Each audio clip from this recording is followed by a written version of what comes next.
Mr. Wilson was a very rich man, but he had no children. When he died, he left his house and his money to his nephew, Mr. Humphreys. Mr. Humphreys was surprised because he had never met his uncle, Mr. Wilson. Mr. Humphreys left his job in an office. He went to live in his new house in the country. Mr. Humphreys was shown round the house by Mr. Cooper. Mr. Cooper was the estate manager. His job was to look after the house and gardens. "It's a fine house, Mr. Humphreys," said Cooper. "We all hope you'll be very happy here. The gardens are beautiful.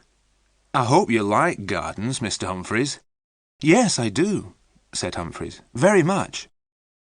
"Mr. Wilson's grandfather started the gardens in 1780, Cooper said. "The old gentleman went to Italy and came back with some strange ideas." Humphreys looked across the garden. "I see there is a Roman temple," he said. "Yes, sir, there is," said Cooper. "Shall we go and look at it?" The two men walked through the beautiful large gardens. There were many paths, with trees and bushes on either side. The Roman temple was on top of a small hill. There was a pile of stone blocks inside the temple. "What are these stone blocks for?" Humphreys asked. "I don't know, sir," said Cooper. "They came out of the maze." "The maze?" said Humphreys. "I didn't know there was a maze in the gardens. Did Mr. Wilson make it?" "No, he didn't, sir," said Cooper. "Mr. Wilson's grandfather planted the trees for the maze. Mr. Wilson never went in there. He didn't let anyone else go in either. 20 years ago, Mr. Wilson gave orders for these stones to be taken out of the maze. Then the gate to the maze was locked. No one has been in there since." Mr. Humphreys looked at the stone blocks. Each one had a letter cut into it. "How interesting," he said. "I want to look at this maze." "It's over there, sir," said Cooper, pointing to a small wood. "There's a wall around it and the gate's locked. I'll go to the house and get the key." Cooper went back to the house. Humphreys walked to the small wood. He found a wall with a gate. The gate was locked with an old padlock. Above the gate was some writing in Latin. "Secretum meum mihi et filius domus mei." "Let me see," Humphreys said. "That means something like, 'My secret is for me and for the sons of my house.' Well, I'm a son of the house. The secret is mine, too." He kicked the old padlock. It broke and fell to the ground. He opened the gate and went into the maze. The picture sequence from the cinema has finished. You can look at it once more if you want. A dark path led into the maze. Inside, paths ran between thick hedges of tall yew trees.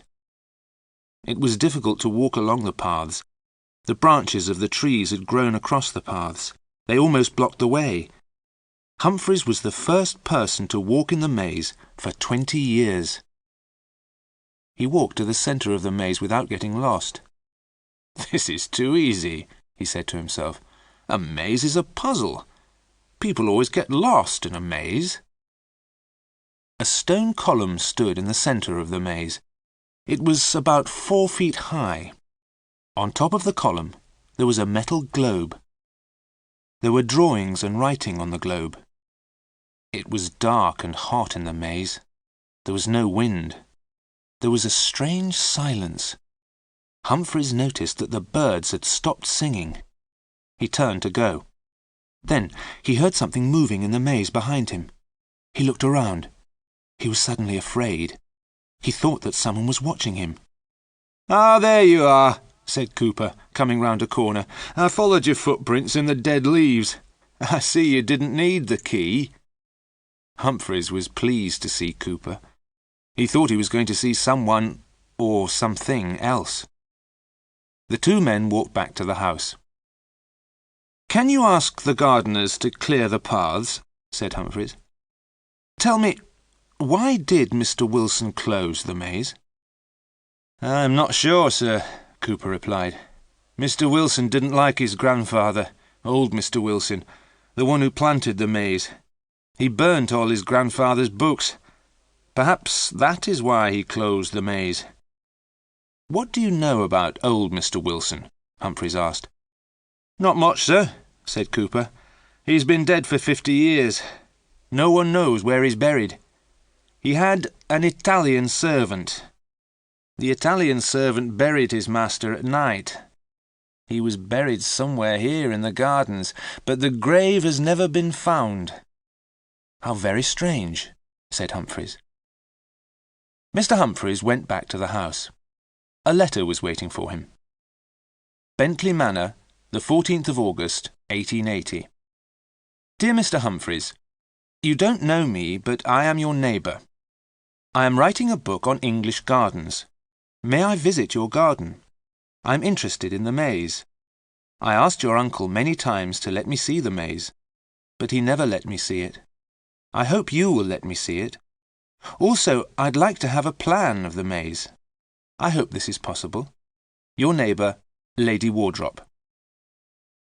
Mr. Humphreys immediately replied to Lady Wardrop's letter. He invited her to visit the gardens the next day.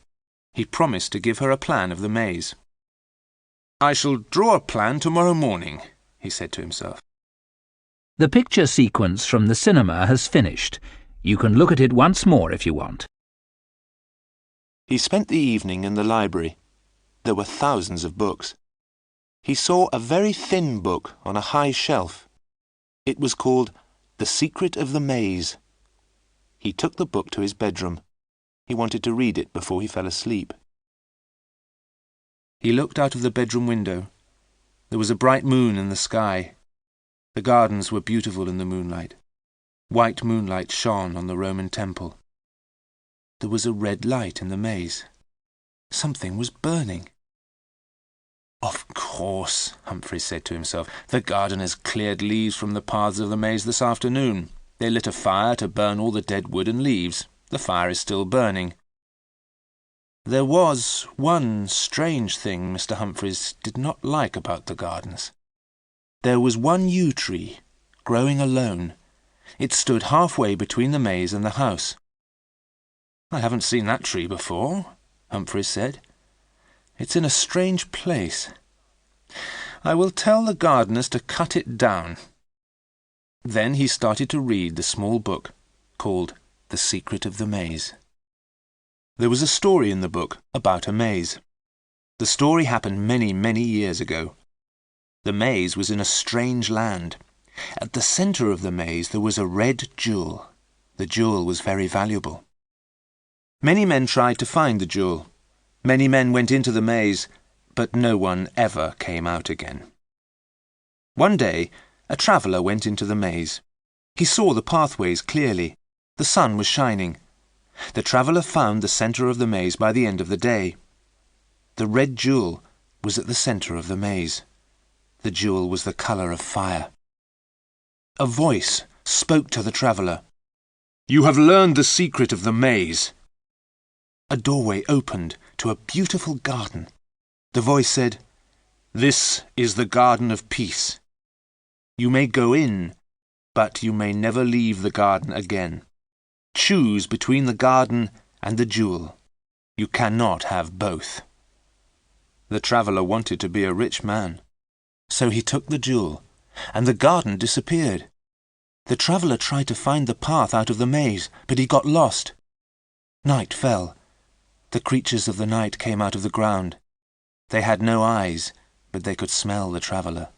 They had sharp teeth and claws. They were hungry for flesh and blood. The traveller ran along the dark pathways. The night creatures followed him. All night the traveller ran through the maze. All night the creatures followed him. In the morning, the night creatures disappeared back into the ground. Daylight came, but no sun. A thick white mist covered the maze. The tired traveller walked round the maze. At last he came to the gate. The gate was locked. Above the gate there was a sign. "No man may go out of this gate unless another man comes in."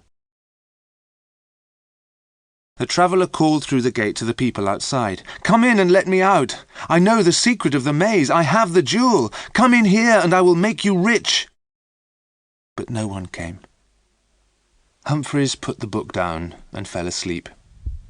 He started to dream. He was afraid. He was not in his bed. He was standing inside a gate. He was holding something in his hand. It was hot and red. It shone with a red light. There was a white mist all around him. He was calling out loudly, "Help me! Help me! Open the gate!" A face appeared at the gate. He thought he knew the person's face. The person smiled. He was opening the gate. Humphreys felt happy. "Free," he thought, "free at last." Then he looked at the man who was opening the gate. He knew the man's face. It was himself. "No, no!" Humphreys cried out and woke up. He was on the floor beside his bed. The book he had been reading was gone. It was never found again. The picture sequence from the cinema has finished. You can look at it once more if you want. After breakfast, Humphreys took some paper and a pen. He went out into the garden. "I will draw a plan of the maze," he said to himself. Once again he walked straight to the centre of the maze. He did not get lost. The gardeners had done their job well. The pathways were clear. The gardeners had also cleaned the metal globe. Humphreys looked at the globe carefully. A strange creature was drawn round the centre of the globe. The words "Umbra Mortis," the shadow of death, were written below the creature. The creature was eating its own tail. Above the creature was a man with wings. The man's head was hidden by a ring at the top of the globe. Around the ring was written "Princeps Tenebrarum," the Prince of Darkness. The globe was very strange. Perhaps old Mr. Wilson had brought it back from Italy. Humphreys knocked on the metal globe with his hand. The metal did not seem very thick. The globe sounded hollow. Humphreys was surprised. The globe was hot. It burnt his hand. Was something burning inside the metal globe? He walked away from the globe. He started to draw a plan of the maze. It was difficult, and he made mistakes. Then it started to rain. Humphreys stopped drawing and went back to the house. In the afternoon the rain stopped. Soon after lunch, Lady Wardrop arrived. "It is very kind of you to let me see your gardens," Lady Wardrop said. "Tell me, do you have a plan of your maze?" "I started to draw one this morning," Humphreys said. "Oh, good," Lady Wardrop said. "Could you let me have a copy for my book?" Lady Wardrop talked about gardens. She had visited all the famous gardens in England. Humphreys listened politely and led her to the entrance of the maze. "Do you know the way to the centre of the maze?" asked Lady Wardrop. "Certainly," said Humphreys. "Please follow me." They walked around inside the maze for a quarter of an hour. They walked round and round in circles.